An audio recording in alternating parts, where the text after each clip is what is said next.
Hello guys, आज हम लोग डिस्कस करते हैं एसएससी जेईई के प्रीवियस ईयर क्वेश्चन को।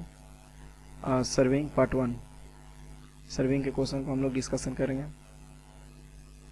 इसमें हम लोग डिस्कस करेंगे linear measurement, traversing, tacheometry and plane table serving.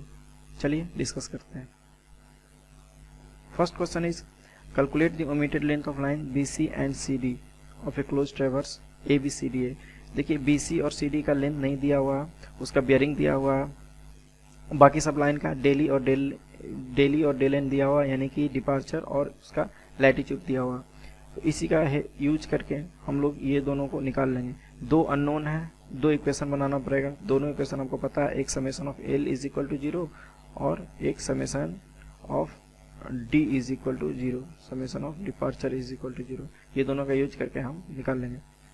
तो यहाँ हमने सॉल्यूशन बनाया, summation of D is equal to 0, summation of L is equal to 0। ये दोनों का यूज करेंगे। सारे लाइन का जो BC और CD को छोड़ करके बाकी सारे लाइन का समेशन, बाकी सारे लाइन का डिपार्चर दिया हुआ। ओके, इसका यूज कर देंगे साइन के साथ। तो एक इक्वेशन ये तैयार हो जाएगा और दूसरा इक्वेशन साइन के साथ अगर करेंगे तो ये तैयार हो जाएगा। दोनों को अगर सोल्व करेंगे तो BC is equal to 144.26 metre and CD is equal to 288.79 metre. Okay, next question is a leveling staff is held vertical at a distance of 100 meter and 300 meter from the axis of a tachymeter, and the staff intercept for the horizontal side are 0.99 meter and 3 meter respectively. Find the constant of the instrument. आपके पास दो data दिया हुआ, 100 metre और 300 metre की दूरी पर है tacheometer से लेवलिंग स्टाफ, और उसका स्टाफ इंटरसेप्ट दिया हुआ 0.99 और 3 मीटर। यानी कि आपको निकालना है कांस्टेंट ऑफ द इंस्ट्रूमेंट, यानी K और C निकालना है, K एंड C। तो यहाँ भी दो अननोन है और दो इक्वेशन आपका यहाँ से आ जाएगा। दोनों के लिए डाटा दिया हुआ, आप यहाँ से सोल्व कर सकते हैं। तब फिर सेकेंड पार्ट में पूछा गया कि when the instrument was set up at a station A and the staff was held vertical at point B with the telescope inclined at a depression angle 10 degree to the horizontal। अब इसको incline कर दिया गया है depression angle के साथ। The reading on the staff, और ये रीडिंग दे दिया गया स्टाफ का। ओके, ये सबसे ऊपर का रीडिंग है, ये फिर बीच वाला, ये सबसे नीचे का रीडिंग है। Calculate the RL of B and it's horizontal distance from A given height of instrument. अच्छा, चलिए हम लोग देखते हैं इसको फिगर बना करके कैसे इसमें बोला जा रहा। सबसे पहले हमको निकालना D1 D2 दिया हुआ और S1 S2 भी दिया हुआ, तो यहाँ से K और C निकल जाएगा। ये वाला फार्मूला लगा करके D is equal to KS plus C, ये डिस्टेंस का फार्मूला है। यहाँ से K और C का वैल्यू निकल जाएगा। यही K और C का वैल्यू हम लोग नेक्स्ट पार्ट में डाल देंगे। ओके, तो सेकेंड पार्ट में दिया गया 10 डिग्री का डिप्रेशन एंगल है। इसका फिगर कुछ इस तरह से बनेगा। यहाँ हमारा टैकोमीटर है और इसका हॉरिजॉन्टल के साथ इसका 10 डिग्री का एंगल बना रहा है, डिप्रेशन एंगल। तो इस डिस्टेंस को हम V मान लेते हैं और इस डिस्टेंस को H मान लेते हैं। A पर का RL दिया हुआ, तो पूछा जा रहा है B का RL कितना होगा। A का RL दिया हुआ, A का RL plus height of instrument अगर हम कर देते हैं, A का RL plus height of instrument करके, तो ये वाला हमें, अगर ये वाला अगर हम घटा देते हैं, ये इस एलिवेशन को घटा देते हैं, तो हमारा RL ऑफ B भी मिल जाएगा। चलिए यही करते हैं, यानी हमें बस V और H निकालना। तो V निकालने के लिए V is equal to L sine theta. यहाँ अगर एंगल को देखेंगे तो यहाँ S, ये जो इंटरसेप्ट है ये S, तो ये S कॉस थीटा हो जाएगा। ये इंटरसेप्ट S है, S कॉस थीटा हो जाएगा। तो इसी का यूज करते हैं, since it is inclined, so S is equal to S cos theta. फिर V is equal to L sine theta, L का हम वैल्यू रख देंगे KS cos theta plus C। इसको सोल्व करेंगे तो 28.675 मीटर। ओके, फिर अगर हमें B का अगर हमें निकालना है, रिड्यूस्ड लेवल B का RL निकालना, तो RL of A plus height of instrument minus V minus H, ये कर देंगे तो 421.465। फिर अगर ये डिस्टेंस निकालना, इसके बीच का क्या डिस्टेंस है, इसके बीच का क्या डिस्टेंस है, तो उसको निकालने के लिए फिर हम यही करेंगे। ये L, यहाँ पर L साइन थीटा हुआ था, यहाँ पे L कॉस थीटा हो जाएगा। ये डिस्टेंस इज इक्वल टू ये वाला, ये डिस्टेंस, यही डिस्टेंस हमें निकालना है। ओके, ये डिस्टेंस हमें निकालना है, तो ये L cos थीटा हो जाएगा। सारा वैल्यू रख देंगे, फाइनली हमें 162.62 metre. Okay, next question, state the 3 point problem, explain how it is solve. 3 point problem यानी प्लेन टेबल सर्वेइंग का 3 पॉइंट प्रॉब्लम जो रिसेक्शन करने में हमें प्रॉब्लम आता है उसको हम सोल्व करते हैं 2 पॉइंट प्रॉब्लम से और 3 पॉइंट प्रॉब्लम से। 3 पॉइंट प्रॉब्लम के बारे में देखते हैं। तो 3 पॉइंट प्रॉब्लम ये एक रिसेक्शन का तरीका है, एक मेथड है रिसेक्शन का, जिसमें आपको 3 पॉइंट दिया हुआ रहेगा और एक अननोन पॉइंट का लोकेशन निकालना रहता है। एक प्लान में सब दिया हुआ रहता, प्लॉटिंग किया हुआ रहता, जो नेक्स्ट अननोन पॉइंट होता उसी का लोकेशन पता करना रहता। देखिए, it is one of the methods of resection in plane table surveying और it is used to locate the position of plane table station on the drawing sheet by means of 3 well defined point. 3 well defined point ये आपको पता है। Well defined point मतलब ये आपको known point है, वे whose positions are already plotted on plan, जिसका पहले से पोजीशन पता है, हमें पहले से प्लॉटिंग किया हुआ position. It is solve by following methods. इसको हम लोग 3 पॉइंट प्रॉब्लम को इतने सारे मेथड से, graphical method, trial and error method, mechanical method, analytical method और ज्योमेट्रिकल मेथड से सोल्व करते हैं। इसमें सबसे ज़्यादा इंपॉर्टेंस रखता है ग्राफिकल मेथड और trial and error method. Graphical method करने का मतलब उसको हम लोग सोल्व करते हैं। ग्राफिकल मेथड को भी बहुत सारा तरीका से सोल्व किया जाता है, जिसमें Bessel solution, Bessel equation, Bessel solution सबसे इंपॉर्टेंट है। तो it is solve using Bessel solution by inscribed quadrilateral, quadrilateral के अंदर इंस्क्राइब करके बनाते हैं। फिर next is trial and error method. Trial and error method यानी लेहमन्स मेथड। तो इसमें बार बार ट्रायल और एरर करते हैं, उसी से फिर the correct orientation of plane table at required station is obtained by several trial. Okay, next is mechanical method. Mechanical method, the plane table is oriented at required station by eye judgment और compass with the help of tracing paper. एक tracing paper ले लेते हैं, उसी की help से हम लोग उसका प्लॉटिंग करते हैं जो अननोन पॉइंट होता है। Okay, next question is A river is flowing from west to east. To determine width of river, 2 point A and B are selected on the southern bank such that the distance AB is equal to 75 meter. Point A is best one. Okay. The bearing of tree C to the northern bank are observed to be 38 degree and 338 degree respectively from A and B. Calculate the width of river. तब आपको width of river निकालना है। Okay. चलिए हम लोग देखते हैं solution इसका। ये रिवर ये फ्लो कर रहा है वेस्ट टू ईस्ट, यानी इस डायरेक्शन में फ्लो कर रहा है ये रिवर। ओके, और ये एंगल आपको दिया हुआ होल सर्किल बेयरिंग 38 डिग्री और इसका होल सर्किल बेयरिंग 68 डिग्री। इधर जो पॉइंट जो अदर बैंक पे पॉइंट है उसका इस बैंक के पॉइंट ए और बी से, और इसका लेंथ भी दिया हुआ 75 मीटर। ओके, तब हमें ये निकालना है इसका विड्थ ऑफ रिवर, यानी ये। तो ये दोनों ट्रायंगल राइट एंगल ट्रायंगल है, यहाँ से हम इसका यूज करके आराम से निकाल सकते हैं। तो इस राइट एंगल ट्रायंगल में अगर हम देखेंगे, इस राइट एंगल ट्रायंगल में, तो AD इज इक्वल टू लिख सकते हैं CD अपॉन tan 52 डिग्री, ये 52 डिग्री हो गया। और BD इस ट्रायंगल में अगर हम लोग देखें तो BD इज इक्वल टू लिख सकते हैं CD अपॉन tan 68 डिग्री। तो यहाँ से हमारे पास 2 इक्वेशन निकल गया और फिर ये दोनों को जोड़ देंगे तो CD का वैल्यू हो जाएगा। CD का वैल्यू निकल जाएगा क्योंकि ये दोनों में कॉमन CD ही होगा इसलिए, और CD ही रिवर का विड्थ है। तो रिवर का विड्थ 63.29 मीटर। ओके, हम ये क्वेश्चन को जल्दी जल्दी बता रहे हैं। अगर आपको कहीं भी प्रॉब्लम होता है तो उसको आप पॉज करके देख सकते हैं, या क्वेश्चन को सिर्फ देखना हो तो उसे पॉज करके देख सकते हैं। Next question is what are the various methods of doing theodolite traversing. Theodolite traversing करने का कौन कौन सा मेथड है, उसमें एक जो मेथड होता है डिफ्लेक्शन एंगल मेथड, उसके बारे में डिटेल से आपसे पूछा जा रहा। ओके, तो कौन कौन सा मेथड है, लूज नीडल मेथड है, फास्ट नीडल मेथड है, इंक्लूडेड एंगल मेथड है, डायरेक्ट एंगल और डिफ्लेक्शन एंगल मेथड। तो डिफ्लेक्शन एंगल मेथड के बारे में आपसे पूछा जा रहा। डिफ्लेक्शन एंगल होता क्या है, डिफ्लेक्शन एंगल मतलब ये एंगल को हम लोग डिफ्लेक्शन एंगल बोल रहे हैं।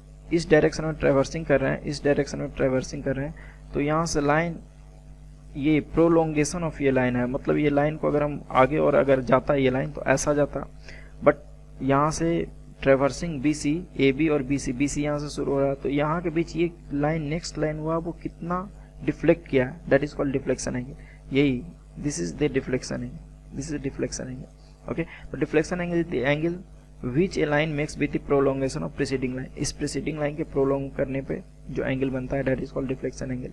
It is used mainly for open traverse like for roads railways. इसे आप देख सकते हैं डिफ्लेक्शन एंगल मेथड है वो ओपन ट्रेवर्स के लिए ज़्यादा सुटेबल है। Magnetic bearing of first line is measured, इसमें हम लोग करते कैसे हैं डिफ्लेक्शन एंगल में, पहला लाइन यानी ए बी लाइन का हम लोग मैग्नेटिक बेयरिंग निकाल लेते हैं और फिर मैग्नेटिक बेयरिंग निकालने के बाद नेक्स्ट सब जितना भी लाइन है सबका डिफ्लेक्शन एंगल निकालते हैं और फिर डिफ्लेक्शन एंगल निकालने के बाद हम उसका बेयरिंग निकालते हैं इनडायरेक्टली। इसका प्रोसीजर है, सबसे पहले थियोडोलाइट को ए पर सेट कर देंगे, ये ए है, और उसका मैग्नेटिक बेयरिंग इस लाइन का मैग्नेटिक बेयरिंग उसका मेज़र कर लेंगे। फिर बी पर जा करके सी स्टेशन को देखेंगे और इसका यहाँ पे डिफ्लेक्शन एंगल इसका देख लेंगे कितना डिफ्लेक्शन एंगल है। फिर इसी प्रोसीजर को आगे करते जाना है। फाइनली हमें सारे लाइन का लेंथ मेजर कर लेना और फिर जितना भी अदर डिटेल है उसको प्लॉट कर देना। Okay, next question is a chain line CD crosses a river D and E being on the near and distant bank respectively. A perpendicular DF 54.86 meter long is set out at D on the left of the chain line. The respective bearing of E and C. अगर आपको question देखने का जरूरत हो तो इसे यहाँ pause कर दीजिए और क्वेश्चन को देख लीजिए। Then find the chainage of E given that CD is 27.630 and chainage of D is 382.52 meter. Okay, let's see the solution. ये इस तरह का रिवर है और इसके एक बैंक पे बोला जा रहा है कि डी है और दूसरे बैंक पे ई है और सी है जो यहाँ पे है। डी से एक परपेंडिकुलर निकाला गया एफ। ओके, इसका हमें अगर एफ से ई को देखते हैं तो उसका बेयरिंग दिया हुआ 67 डिग्री 30 मिनट और फिर एफ से अगर सी को देखते हैं तो इसका बेयरिंग दिया हुआ 157 डिग्री 30 मिनट। ठीक है, डीएफ का लेंथ दिया हुआ, ये वाला लेंथ दिया हुआ आपके पास 54.865 मीटर और सीडी भी दिया हुआ, यानी कि ये हमें निकाला, हमें पूछा क्या जा रहा, चेनेज ऑफ ई का चेनेज। इवन आपको चेनेज डी का भी दे दिया गया, डी का चेनेज दे दिया गया। अगर हम किसी भी तरह से विड्थ ऑफ रिवर निकाल लेते हैं, ये विड्थ ऑफ रिवर, तो हम आराम से इसका चेनेज निकाल सकते हैं। बट यहाँ पर ये प्रॉब्लम है कि यहाँ आपके पास ये नहीं दिया हुआ कि ये जो एंगल होगा यहाँ, ये एंगल ये एग्जैक्टली कितना होगा, क्योंकि हमें ये पता नहीं है कि ये लाइन कैसा सीधा है या फिर कैसा एग्जैक्ट इस पॉइंट का, इस एफ पॉइंट का प्लॉटिंग हमें पता नहीं है। बस ये बोला जा रहा है कि इसके साथ परपेंडिकुलर है, बट रिवर के बैंक के साथ कैसा वो नहीं पता। चलिए हम इसे सोल्व करते हैं। सबसे पहले हम क्या कर रहे हैं, इस ट्रायंगल में देखते हैं। इस ट्रायंगल में सबसे पहले हम सी एफ, ये लेंथ ये निकालेंगे, ये लेंथ सी एफ को निकाल लेते हैं। C F is equal to C D square plus F D square. ये लेंथ यहाँ से निकल गया, यानी कि ये वाला लेंथ की बात कर रहे हैं, ये लेंथ की बात कर रहे हैं, तो 61.43 मीटर, 61.43 मीटर।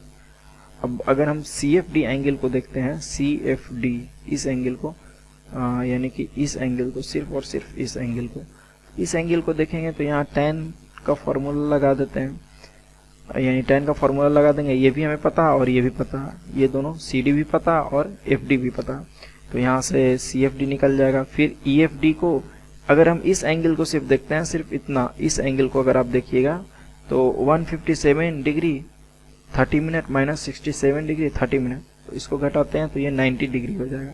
ये 90 डिग्री हो गया, अब ये 90 डिग्री हो गया और ये एंगल हमारा अभी निकल के आ गया 26 डिग्री 43 मिनट, तो ये वाला भी एंगल अगर हम इसकी बात करें तो EFD 90 माइनस 26 डिग्री 43 मिनट, यानी कि 63 डिग्री 17 मिनट। ओके, तो हम लोग फिर ट्रायंगल EFD में चलते हैं। EFD यानी कि इस ट्रायंगल में चलते हैं। इस ट्रायंगल में देखेंगे, साइन फार्मूला लगाते हैं। साइन फार्मूला लगाएंगे, FD upon sine 26 degree 43 minute, DE upon sine 63 degree 17 minute. अगर इस साइन फार्मूला की बात करें तो यहाँ से सबका वैल्यू रखते हैं, उसके बाद फाइनली हमको D का वैल्यू मिल जाएगा। D is equal to 109 metre. Okay, जब D मिल गया तो चेनेज D का पता है, E का चेनेज हो जाएगा chainage of D plus D length D, तो 382.52 प्लस 109 इज इक्वल टू 491.45। ये एग्जैक्टली 491.52। नेक्स्ट में हम लोग देखते हैं, next question is discuss in detail the method of plane table surveying. Plane table surveying कौन कौन सा मेथड से किया जाता है? ओके, तो plane table surveying radiation, traversing, intersection and resection.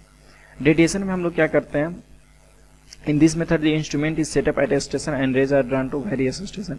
एक जगह इंस्ट्रूमेंट को रख देते हैं और जितना भी स्टेशन को प्लॉट करना होता है उसको एक जगह रख करके अपने टेबल को रख करके देखते हैं, सारे जगह का रेक खींच लेते हैं, उसको फिर हम लोग इस पे प्रॉपर डिस्टेंस लेकर के, प्रॉपर डिस्टेंस और स्केल लेकर के प्लॉटिंग कर देते हैं।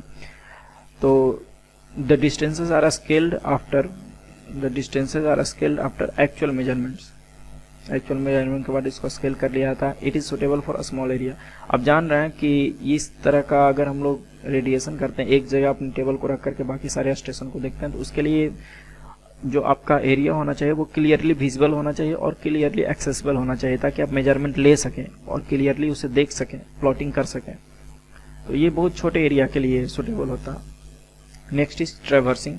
ट्रैवर्सिंग ये it is similar to compass और theodolite traversing. The plane table is set at each station. हर एक स्टेशन पे प्लेन टेबल को रख करके देखते हैं और प्लॉटिंग करते हैं।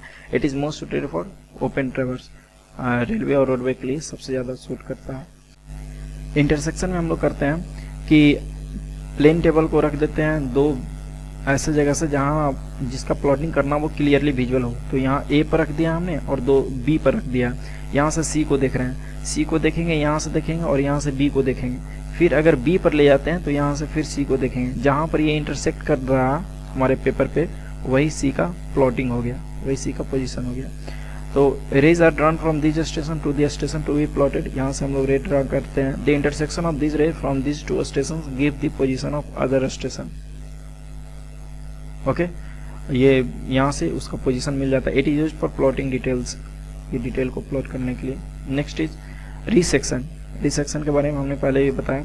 It is method of locating the station that is being occupied by plane table. ये जो प्लेन टेबल पहले से ऑक्युपाई किया हो उसी स्टेशन को हम लोकेट करने के लिए इसका यूज करते हैं। रीसेक्शन, री मतलब फिर से सेक्शन करना, फिर से उसको प्लॉट करना। The position of station that is being occupied by instrument is located with respect to station कुछ locations have already been plotted. जिसका लोकेशन पहले से ऑलरेडी प्लॉटेड है उसी को हम फिर से। Next question is A steel tape is 30 meter long at temperature of 15 degree Celsius and a pull of 15 Newton। यानी कि ये स्टैंडर्ड लेंथ उसका दिया हुआ टेप का और ये 15 डिग्री सेल्सियस स्टैंडर्ड टेम्परेचर दिया हुआ और स्टैंडर्ड पुल दिया हुआ। स्टैंडर्ड पुल की बात कर रहा when laid on flat. Tape का वेट दिया हुआ 80 newton. It is stretch between the end supports only allowing it to set. Find the correct length of tape at a field temperature 25 degree Celsius. अब जिस समय measurement कर रहे हैं उस समय का टेम्परेचर 25 डिग्री सेल्सियस है और उस समय का पुल 150 न्यूटन है। अब if in the above condition a base line is measure and recorded length of line is 600 metre. यानी कि लेंथ दिया हुआ है, मेजरमेंट करके लेंथ 600 मीटर दिया हुआ, then we have to find the correct length of base line. Okay, आपके पास एक्स्ट्रा डाटा दिया हुआ जिसकी जरूरत है। Alpha 12 × 10⁻⁻6 per degree Celsius and modulus of elasticity is equal to 2 × 10⁻6 newton per mm²। और सेक्शनल एरिया भी दिया हुआ टेप का, इसका भी जरूरत पड़ेगा। ओके, चलिए हम लोग सॉल्यूशन करते हैं। ये सारे डाटा को हम एक जगह कलेक्ट कर लिए हैं। इतना सारा डाटा आपको दिया हुआ तो निकालना है करेक्ट लेंथ। ओके, तो सबसे पहले करेक्शन निकालते हैं। टेम्परेचर के कारण करेक्शन, टेम्परेचर बाद में टेम्परेचर 25 डिग्री सेल्सियस है, जिसमें स्टैंडर्डाइज किया तो उसमें 15 डिग्री सेल्सियस है, यानी एक्सपेंशन होगा। तो अगर हम करेक्शन करेंगे L dash alpha T minus T not, तो करेक्शन करेंगे 0.072 मीटर और साइन पॉजिटिव। ये ध्यान रखना साइन, क्योंकि हम फाइनली जो टोटल करेक्शन लिखने वाले हैं वो साइन के साथ ही लिखने वाले हैं। Next is correction due to pull. Pull के कारण करेक्शन होता है P minus P not L dash upon AE। L dash कहने का मतलब मेजर लेंथ, यहाँ भी हमने L डैश को यूज किया था मेजर लेंथ 600 मीटर। P मतलब pull at the time of measurement and this is P not, यानी pull at the time of standardization, दोनों का वैल्यू रख देंगे तो 2.6 इंटू 10⁻³ मीटर।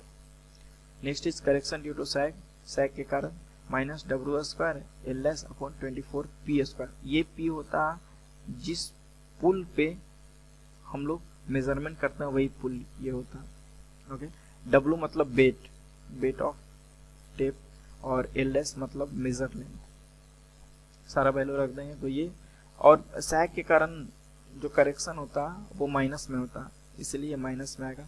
टोटल करेक्शन की बात करेंगे तो माइनस 0.537 मीटर। और तो करेक्टेड लेंथ क्या हो जाएगा, corrected length is equal to measure length plus correction. Correction negative में है इसलिए इसको निगेटिव में रखेंगे। फाइनली हमारा आंसर इतना आएगा 599.46 metre. Okay, this is the answer, this is the final answer. Next question is, एक हाईवे का प्रोजेक्ट दिया हुआ जिसमें a straight tunnel is to run between 2 point P and Q। P और Q के बीच एक टनल बनाया जाता है जिसका कोऑर्डिनेट दिया हुआ PQ, इसका नॉर्थिंग और ईस्टिंग दिया हुआ, P का 00 दिया हुआ, Q का 4020 एंड ईस्टिंग इज 800, R का 2110 एंड 1900। इसमें बोला जा रहा है it is desire to sink a shaft at S, और S के बारे में बताया गया कि S is the mid point of P and Q। S P और Q का मिड पॉइंट है। S is to fix from R, S को फिक्स किया जा रहा है R से, यानी कि R से इसको फिक्स किया जा रहा है जो कि थर्ड पॉइंट है। तो आपको निकालने के लिए बोला जा रहा है कोऑर्डिनेट S का, length of RS and bearing of RS। Okay, चलिए हम लोग सॉल्यूशन इसका करते हैं। सबसे पहले S के बारे में बताया गया कि ये मिड पॉइंट है P और Q का, मिड पॉइंट है P और Q का, तो मिड पॉइंट थ्योरम लगा करके इसका कोऑर्डिनेट नॉर्थिंग का और ईस्टिंग का कोऑर्डिनेट का आधा कर देंगे, दोनों के डिफरेंस का आधा कर देंगे। 800 इसका हो गया और ये 0, इसका 4020 और 0, ये दोनों का आधा आधा कर देंगे। That will be the coordinate of S। Okay, final coordinate of S is equal to 400 east and 2010 north. Next is length of RS, RS का लेंथ निकालने के लिए ये दोनों का RS का लेंथ यानी कि ये वाला लेंथ, इसका अब हमें कोऑर्डिनेट पता हो गया और इसका कोऑर्डिनेट पहले से पता ही, this is the third known point. ये दोनों का कोऑर्डिनेट का डिफरेंस करके उसका स्क्वायर कर देंगे और उसको अंडर स्क्वायर कर देंगे, अंडर रूट उसका कर देंगे, उसका वैल्यू निकल जाएगा। वैल्यू हमारा आएगा 1503.33 units. Last is bearing of RS, bearing of RS यानी कि इसका बेयरिंग निकालने के लिए बोला जा रहा है। चलिए इसका हम यहाँ बनाते हैं RS। अगर हम ये थीटा निकाल लेते हैं, ये थीटा, तो यही थीटा यहाँ पे, ये थीटा इतना हो जाएगा और इतना हो जाएगा, उसमें अगर हम 180 डिग्री जोड़ देंगे तो ये फाइनल हमारा बेयरिंग आ जाएगा, whole circle bearing of RS। ठीक है, तो ये थीटा निकालने के लिए हम क्या करेंगे, टाइन थीटा का हेल्प लेंगे। ये भी हमें पता है, ये डिस्टेंस हमें पता और ये डिस्टेंस पता है, ये दोनों नोन डिस्टेंस है, ये दोनों नोन डिस्टेंस का हेल्प लेकर के टाइन थीटा निकाल लेंगे एंड फाइनली थीटा। तो theta is equal to 86 degree and 11 minute. तो बेयरिंग ऑफ RS 180 डिग्री जोड़ देंगे इसमें, 266 degree 11 minute. Okay, this was the last question. बाकी के जितने क्वेश्चन है वो हम पार्ट 2 में डिस्कस करेंगे। Okay, bye. अगर ये वीडियो आपको पसंद आया तो प्लीज़ लाइक करें, अपने दोस्तों के बीच इसे शेयर करें, और इसी तरह का वीडियो पाने के लिए प्लीज़ इस चैनल को सब्सक्राइब करें। Thanks for watching and have a nice day. Thank you.